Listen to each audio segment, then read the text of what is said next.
Women's basketball legend Sheryl Swoopes recently weighed in on the ongoing debate about Caitlin Clark's impact in the WNBA, pushing back on the notion that the Indiana Fever rookie is already dominating the league.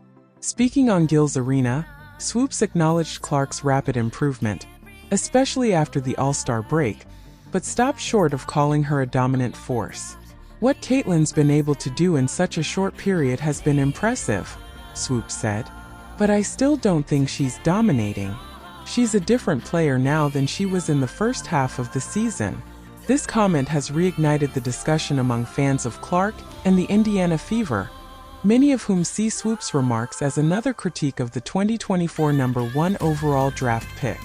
The two have been linked in a drawn-out saga, largely stemming from previous statements where Swoopes expressed doubts about whether Clark, or the Chicago Sky's Angel Reese, could immediately replicate their dominant college performances in the WNBA. Despite the drama, it's undeniable that Clark has elevated her game significantly since the league's mid-season break. She's averaged 24.3 points, 5.5 rebounds, and 8.0 assists, while also breaking numerous team and league records. This recent stretch is more in line with what many expected from the former Iowa standout when she entered the WNBA. Given her post-break stats and achievements, calling Clark a dominant player may not be far-fetched. However, Swoopes' more measured stance isn't without merit either. Clark still has areas in her game that need development, particularly on defense.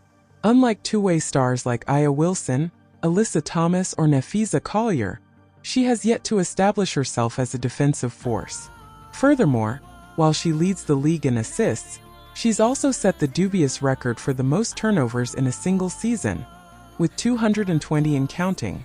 Her shooting percentages, at 41.7% from the floor and 34.1% from three-point range, are solid but not elite for a guard.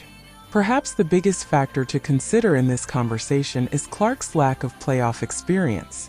She hasn't been tested in the high-pressure environment of the postseason yet. If the Fever are knocked out in the first round and Clark doesn't perform up to expectations, it could change how analysts and fans view her game.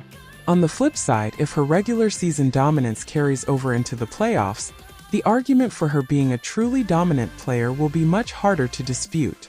In the end, while Clark has shown flashes of brilliance, labeling her as dominant may be a bit premature.